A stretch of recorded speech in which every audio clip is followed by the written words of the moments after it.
오늘은 좀 특별한 날입니다. 창세기 1장 27절 그리고 로마서 1장 26, 27절 말씀을 가지고 종교개혁이라는 말씀으로 함께 말씀을 나누기를 소망합니다. 먼저 이 자리에 함께 예배드리는 여러분들, 우리가 이렇게 하나님 앞에서 함께 예배드리며 말씀을 나눌 수 있음에 감사를 드립니다. 아멘. 여러분, 우리가 함께 예배드리는 우연이 아닌 줄로 믿습니다. 이 자리에 오신 것 하나님의 인도하심이고요, 이 자리에 예배를 드리는 것, 그것도 하나님의 은혜인 줄로 믿습니다.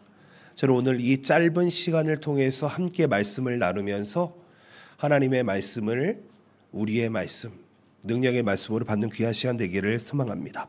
여러분, 유튜브나 뉴스, 신문 이런 거 보고 계십니까? 요즘 소셜미디어를 보고 계시면 세상이 정말 빠르게 변하는구나, 그리고 세상이 정말 많이 변했구나라고 느낄 수 있을 것 같습니다.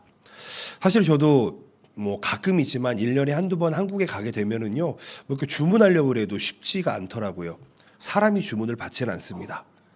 키오스크라 그래가지고 이런 판넬이 있습니다. 그래서 자기가 먹고 싶은 걸 자기가 누르고 자기가 결제하는 시스템으로 되어 있습니다. 참 저도 그래도 젊은데 한국에 가서 참 적응하지 못할 때가 참 많이 있거든요. 정말 세상이 많이 변했구나, 빨리 변하는구나, 나도 따라가기 벅차구나, 이런 생각을 할 때가 있습니다. 여러분, 우리가 변화하는 세상 속에서 변하지 않는 하나님의 진리와 사랑을 붙들기 위해서 사실 우리는 이 자리에 모여 있습니다. 여러분, 오늘이 어떤 날인지 아십니까? 설교 제목에서 느끼셨겠지만 오늘은 종교개혁주일입니다. 종교개혁주일은요, 매년 10월 마지막 주일을 종교개혁주일로 지키고 있습니다. 주로 우리 개신교라 하면 카톨릭으로부터 빠져나온 종교를 개신교라고 이야기하는데요, 종교개혁의 역사적 의미를 기억하고 감사하는 날이 바로 오늘 종교개혁주일이다라는 것입니다. 그렇다면 1년에 한 번 정도는 우리가 종교개혁에 대해서 한번 생각해 보아야 하지 않나, 이런 생각을 해보게 되지요. 이 날을 우리가 근거를 찾아보게 되면 1517년 10월 31일 독일의 신학자였던 마르틴 루터가 95개조 반박문을 베텐베르크 성문에 게시한 사건으로부터 시작이 되게 됩니다. 이 사건을 통해서 중세의 카톨릭 교회, 그들의 부패와 면죄부 판매 등을 비판하게 되었습니다. 그러므로 인해서 거기서부터 시작된 게 무엇이냐, 바로 종교개혁이다라는 것이죠. 종교개혁의 시작을 알린 중요한 그 kit가게가 되었습니다. 시작이 되었습니다. 내용은 이렇습니다. 신앙의 본질로 돌아가자.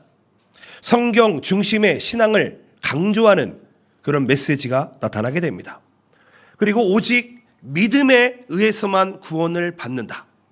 그리고 만인 제사장직, 그리고 성경의 권위에 대해서 주장하는 운동이 바로 종교개혁이라는 것입니다. 이로 인해서 중세 카톨릭으로부터 프로테스탄트, 개신교가 분리되게 되었습니다. 오늘날 기독교의 중요한 흐름 중에 하나인 개신교가 바로 여기서부터 탄생했다는 것이죠. 다시 한번 말씀드립니다. 종교개혁주일은 성경 중심, 그리고 오직 우리의 구원자 되시는 예수 그리스도를 믿음으로 우리가 구원받는다, 그리고 교회의 본질의 회복 등의 핵심 교리를 가르치며 되새기는 날이 되어야 한다는 것이죠. 교회는 매일매일 개혁되어야 합니다. 하나님의 말씀 이외에는 우리는 매일매일 개혁되어야 한다는 것이죠. 여러분, 집안에 있는 것들을 새로 단장하는 것을 보통 리폼이라고 이렇게 이야기합니다. 여기에서 쓰이는 단어가 바로 리폼입니다.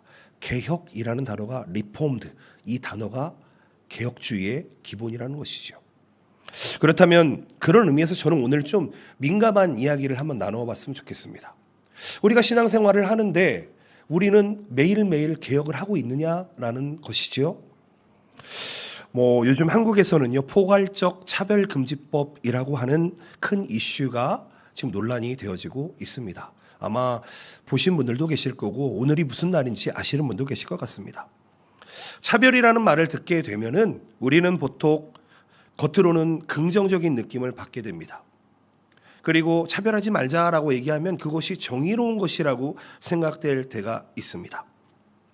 근데 제가 오늘 왜 갑자기 이런 민감한 주제를 꺼내게 되었냐면은 우리 교회가 너무 몰라도 모르지 않나라는 생각이 들게 되는 것이죠. 여러분, 우리는 일본에 살면서 지진을 많이 겪게 됩니다. 그리고 우리는 한 10여 년 전에 큰 쓰나미를 통해서 일본 땅에 많은 영향이 있는 것을 보고 살아가고 있습니다. 여러분, 저쪽에서 30m짜리 쓰나미가 오고 있습니다. 여러분 어떻게 하시겠습니까? 여러분이 하시던 일을 그대로 하시겠습니까? 아니면 쓰레기를 보면서 피해 가시거나 아니면 우회하시겠습니까? 저는 이 포괄적 차별금지법이라는 이 법안이 꼭 그런 느낌으로 다가오게 됩니다. 저는 이 법이 성경적인 가치와 충돌하는 부분이 없는지 신중하게 우리 성도들이 생각해 보아야 할 일이다라는 것입니다. 나와는 상관없어 라고 생각하는 것이 아니라 우리가 이것은 기도하면서 우리가 나아갈 수 있어야 되는 부분이죠. 저는 오늘 성경 말씀을 통해서 특별히 제가 포괄적 차별금지법이라는 이야기를 하지만 이것뿐만 아니라 우리가 신앙생활을 하면서 개혁되어야 하는 부분이 있는지, 신앙의 중요한 문제가 무엇인지, 이 문제를 우리가 어떻게 바라보고 어떻게 해결해야 되는지에 대해서 한번 생각해 보았으면 좋겠습니다. 여러분, 성경은 열린 결말이 없습니다. 아멘이십니까? 우리가 드라마를 보다 보면은 스토리가 이렇게 흘러갔으면 좋겠어, 저렇게 해서 흘러갔으면 좋겠어. 그리고 혹은 내가 원하는 대로 끝나는 결말을 원할 때가 너무나 많이 있습니다. 그런데요, 여러분, 반드시 말씀드립니다. 성경은 정해져 있는 길을 우리가 걸어가고 있는 것입니다. 이렇게 하면 너무 딱딱하지 않냐라고 생각할지는 모르겠습니다.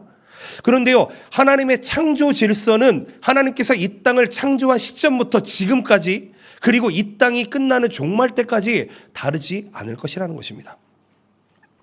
우리가 신앙생활을 하면서 가장 착각하는 것이 무엇이냐면은 모든 신앙생활이 다 각자 다르게 할 수 있다고 생각하는 것입니다. 근데 저는 그렇게 생각하지 않습니다. 여러분, 신앙생활에는 모범이 있습니다. 무엇이지요? 바로 성경이지요. 성경대로 신앙생활을 하고 있지 않다면 우리는 반드시 돌이켜서 다시 한번 성경적으로 리포음드 해보셔야 한다는 것이지요. 하나님의 창조 질서는 분명하다고 말씀드렸습니다. 창세기 1장 27절. 하나님께서 하나님의 형상대로 창조하셨다. 남자와 여자로 창조하셨다. 여러분, 이것은 그저 성경 속에 나타나 있는 오래된 이야기가 아닙니다. 사실 제가 지난번에도 말씀드렸지만 참으로 충격적이게도 창세기 말씀을 하나님의 말씀으로 믿지 않고 그냥 신화, 한편의 소설같이 받아들이는 신학자가 있고 목사가 있었습니다. 그러나 그렇지 않다는 것이죠.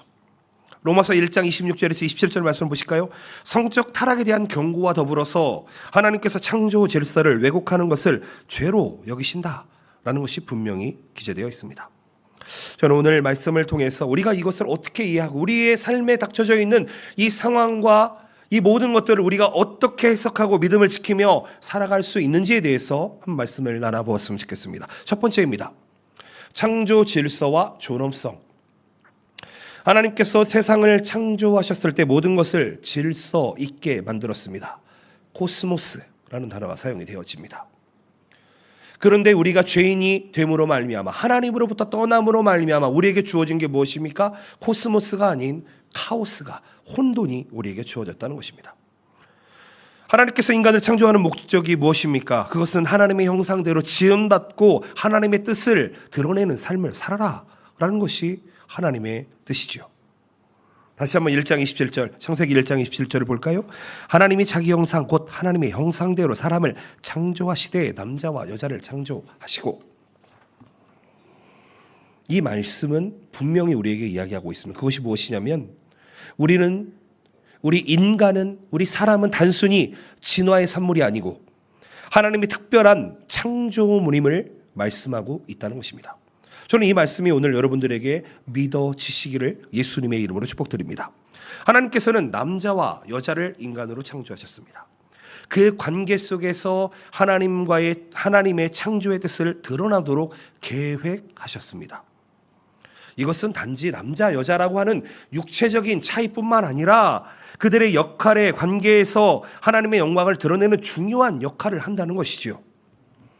여러분, 남자 여자는 성의 차이만을 이야기하는 것이 아닙니다. 하나님께서 주신 고유한 역할과 사명이 있다는 것입니다. 여러분, 이 질서는 인간이 자유롭게 바꾸거나 왜곡할 수 있는 것이 아닙니다.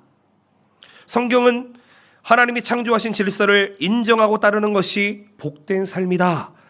그리고 그것이 하나님으로부터 우리가 보호받는 길이다 라고 말씀하고 있습니다. 그런데요, 포스트 모더니즘, 어떠한 현상이 있는데 그것을 해석하는 방법은 여러 가지다 라고 이야기합니다. 오늘날의 세상은 하나님의 창조 질서를 인정하지 않고 인간 스스로가 자기의 정체성 그리고 성별을 결정할 수 있다고까지 생각하고 있습니다.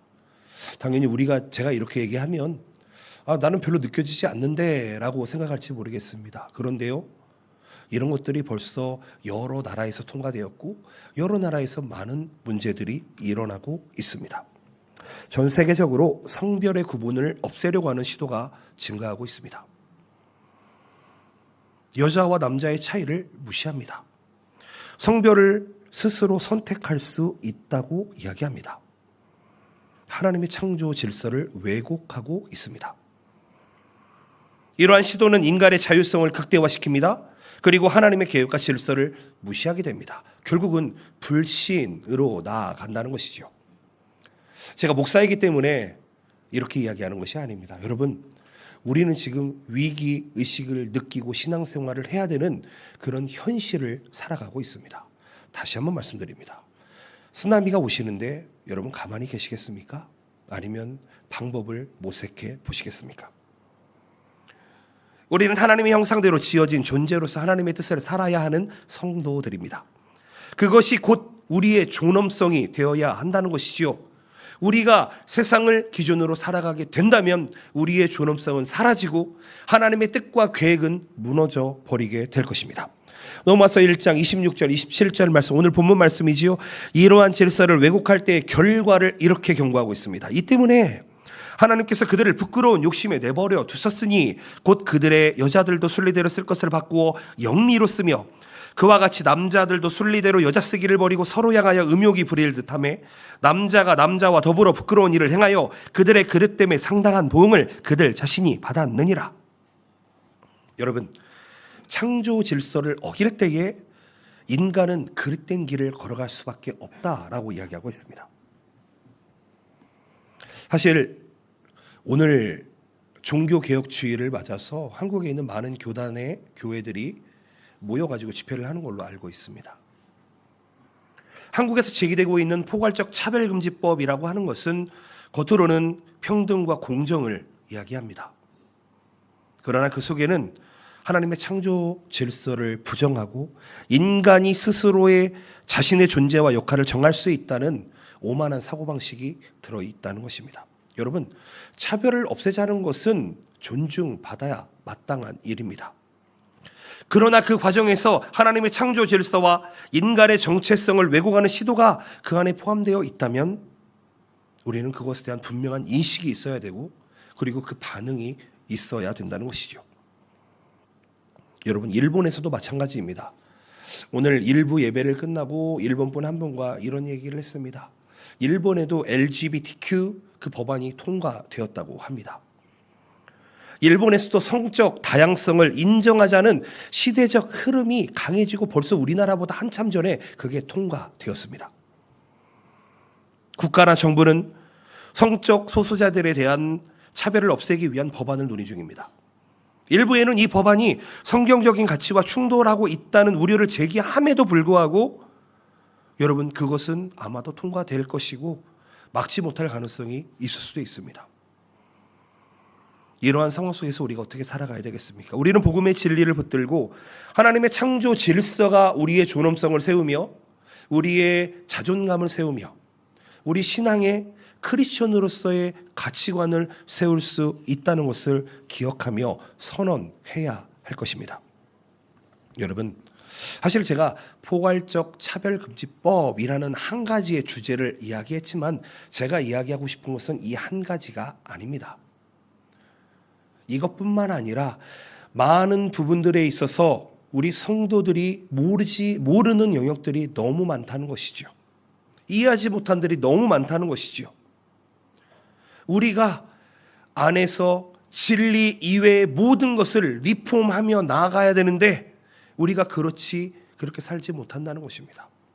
사람은요 30년, 40년, 50년, 60년을 똑같이 살게 되면 그게 고착화되어 버립니다. 우리의 신앙도 마찬가지지 않나 생각해 보자는 것입니다. 우리의 신앙은 매일 개혁되어야 합니다. 우리의 신앙은 매일 리폼되어야 한다는 것이죠. 예수 그리스도의 진리, 복음, 그것을 제외한 우리 모든 것은 리폼되어야 합니다. 그것을 뭐라고 이야기하냐? 성화라고 이야기하는 것이죠. 우리는 죽을 때까지 기어크, 성화되어야 되는 것이죠. 그렇기 때문에 우리가 오늘 이것을 생각하게 될 때에 하나님의 창조 질서와 존엄성을 지키는 일은 무엇인가? 그것은 바로 하나님의 말씀으로 돌아가는 것, 하나님의 말씀에 비추어 내 삶을 돌아보는 것이 되어야 합니다. 포괄적 차별금지법이라는 법이 사람들을 진정 보호하는 법이 되는지, 아니면 하나님의 창조 질서를 왜곡하고 있는지를 분별하시고 여러분 기도해 주시기를 바랍니다.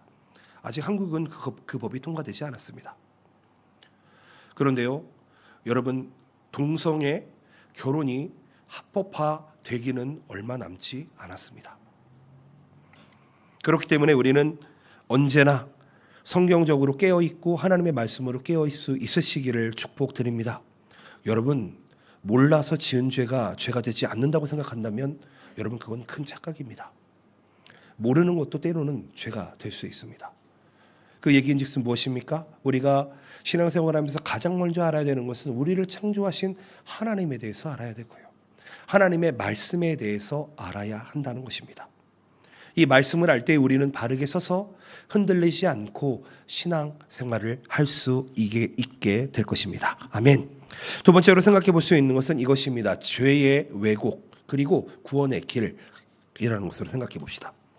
세상은 점점 더 인간의 자유 그리고 권리를 이야기합니다. 하나님의 창조 질서를 부정하는 다양한 사상들은 벌써 우리 가운데 들어와 있습니다.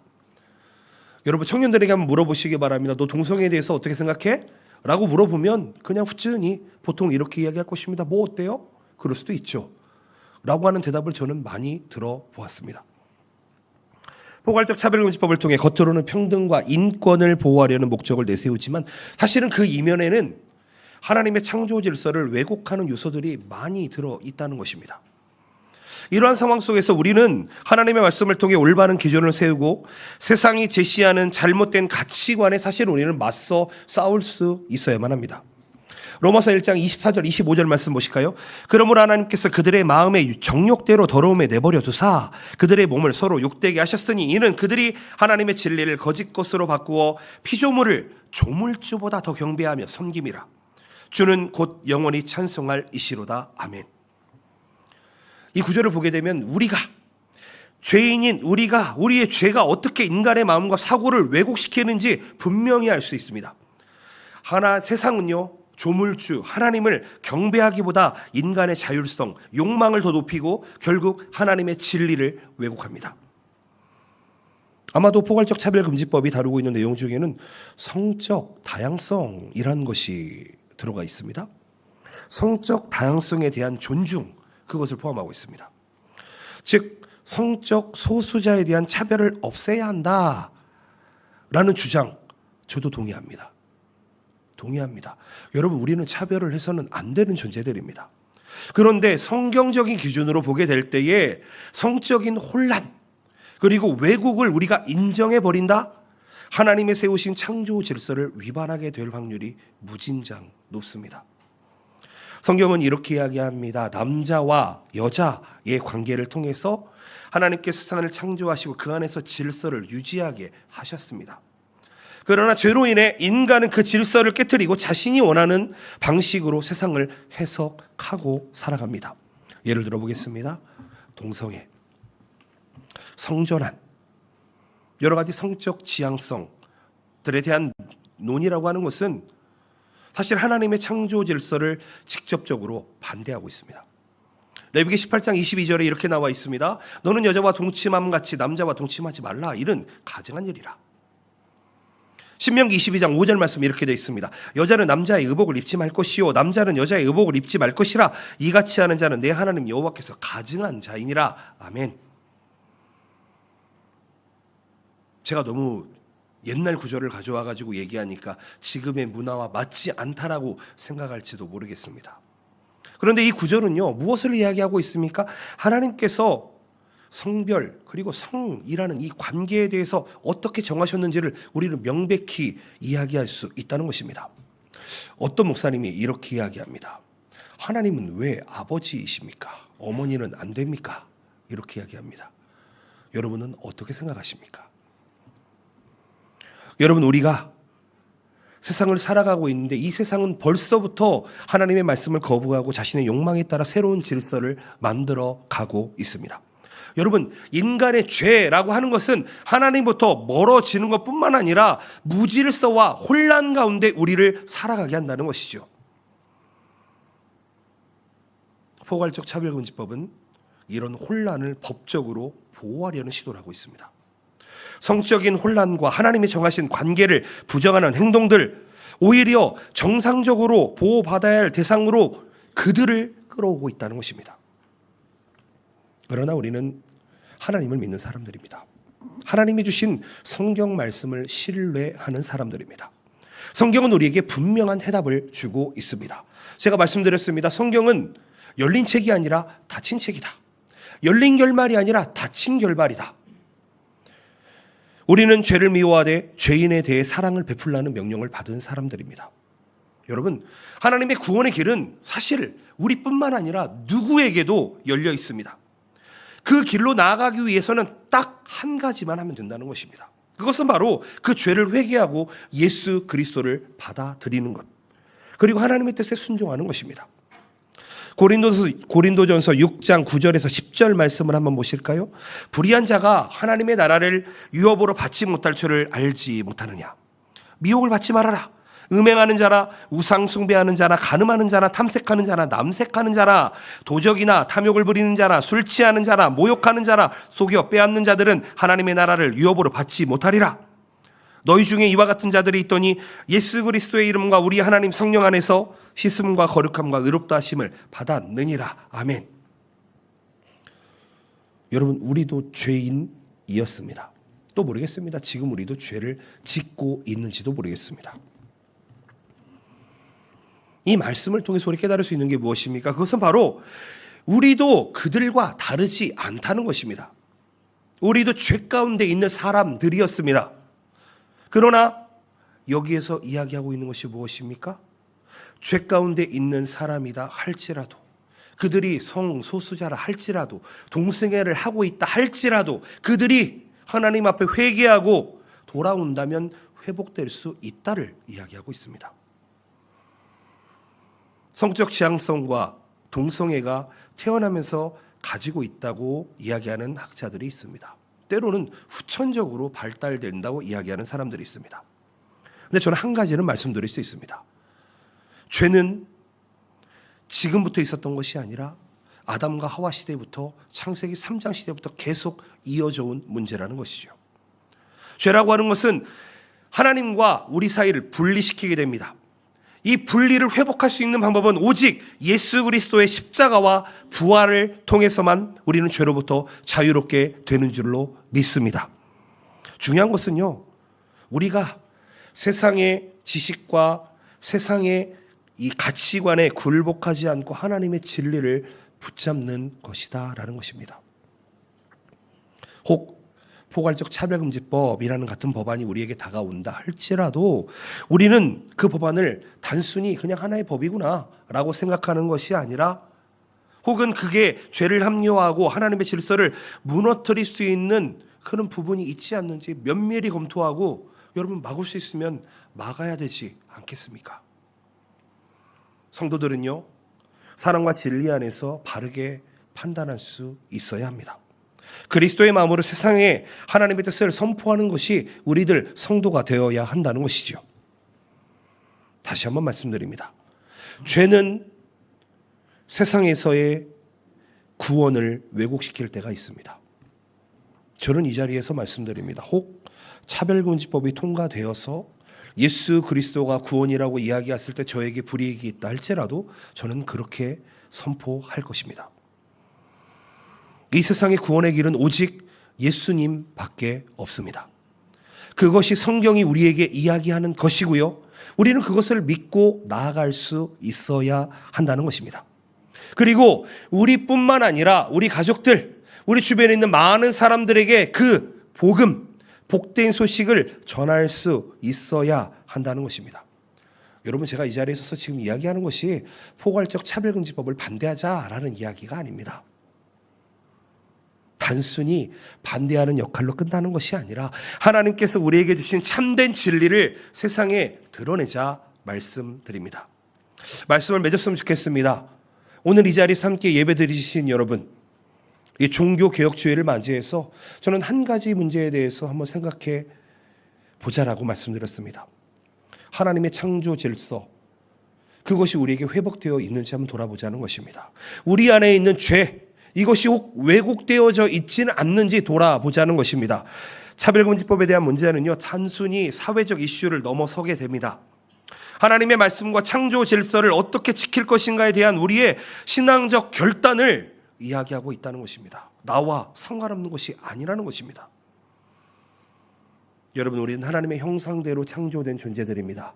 그것이 믿어지시며 하나님의 세우신 질서, 코스모스 안에서 살아갈 수 있으시기를 예수님의 이름으로 축복드립니다. 그 코스모스에서 벗어나는 것이 카오스, 곧 죄가 되기 때문입니다. 그래서 우리는 하나님의 말씀이 기준이 되어야 되는 줄로 믿습니다. 세상의 법과 규범이 바뀐다 하더라도, 사람들이 다양한 가치관을 주장한다 하더라도 성경은 변하지 않습니다. 왜냐하면 진리이기 때문입니다.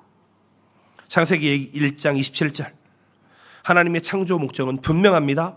그것은 남녀 간의 조화를 이루는 것이고 그것을 통해서 이 땅에서 하나님의 뜻을 드러내는 것입니다. 또한 로마서 1장 26절 27절에서 말씀하시는 것은 성적인 혼란과 왜곡이라게 하는 것은 얼마나 하나님을 거스르는 것인지를 우리가 생각할 수 있어야 합니다. 우리는 그러한 세상을 살아가고 있습니다. 벌써 그러한 세상이 돼버린 곳이 너무나 많습니다. 우리가 해야 될 것이 무엇입니까? 하나님의 말씀으로 우리를 리폼하는 것인 줄로 믿습니다. 세상 속에서 그리스도인으로서 바르게 살아가시기를 예수님의 이름으로 축복드립니다. 그리고 우리는 반드시 예수 그리스도를, 그 진리를 지키는 것으로 끝나는 것이 아니라 진리의 그 사랑을 전하는 것으로 우리의 삶은 마무리되어야 하는 줄로 믿습니다.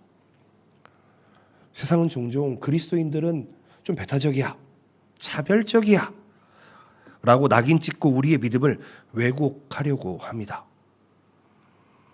그러나 우리는 하나님의 사랑과 진리 안에서 이루어야 되는 줄로 믿습니다. 이루어져야 되는 줄로 믿습니다. 성경은 우리에게 이렇게 이야기합니다. 죄를 미워하지만 사람은 사랑하라. 죄를 미워하지만 죄인은 사랑하라 라고 이야기하고 있습니다. 제가 오늘 이 자리에서 포괄적 차별금지법에 대해서 제정을 반대한다고 이야기할 때에도 저는 그 속에서 하나님의 진리가 지켜지며 사랑과 긍휼로 그 소수자들도 사랑받는 사람이 되어야 된다고 생각하고 있습니다. 왜냐하면 우리 주의 사람들은요, 하나님의 사랑을 필요로 하고 그 사랑을 통해 구원에 이르도록 우리가 도울 수 있어야 하기 때문입니다. 여러분, 우리는 하나님의 계획을 신뢰할 수 있어야만 합니다. 이 세상은요, 지금보다 더 혼란스러운 시대로 살아가게 될 것입니다. 아마도 저보다 우리 다음 세대는 더 혼란한 시대를 살아가게 될 것입니다. 하나님의 창조 질서를 부정하는 방향으로 나아가게 될 것입니다. 그러나 우리에게 희망이 있는 것은 하나님의 말씀은 변하지 않는다는 것입니다. 아멘이십니까? 우리는 이러한 어려운 시대를 살아가겠지만 하나님의 주권을 신뢰하며 하나님께서 이끌어 가실 미래를 소망 가운데 바라본다면 우리는 지금을 넉넉하게 이겨내는 줄로 믿습니다. 여러분, 세상의 논리와 세상의 가치에 휩쓸리지 않으시기를 바랍니다. 하나님께서 주신 진리를 붙들고 하나님의 나라와 의를 구하는 삶을 살아가는 것이 바로 우리 성도들의 삶이 되어야 합니다. 사랑하는 성도 여러분, 우리 모두는요 하나님의 창조 질서 안에서 자유와 평안을 누릴 수 있음을 기억하시기를 바랍니다. 포괄적 차별금지법을 비롯한 다양한 사회적 이슈들 앞에서 흔들리지 않으시기를 바랍니다. 하나님의 말씀을 우리의 삶의 기초로 삼으시기를 바랍니다. 진리 안에서 사랑으로 세상을 향해 나아가시기를 바랍니다. 하나님께서 우리에게 맡기신 땅끝까지 복음을 전하는 사명을 감당하시기를 바랍니다. 아무리 부정적인 일이 있다 하더라도 하나님께서 반드시 선한 길로 인도해 주실 것입니다. 저는 그런 동경복음교회가 되기를 소망합니다. 그런 우리 가정 되기를 소망합니다. 우리 함께 예배하시는 모든 성도들의 삶의 도전에서 하나님의 진리가 넘쳐나시기를 예수 그리스도의 이름으로 축복드립니다. 아멘. 기도하시겠습니다.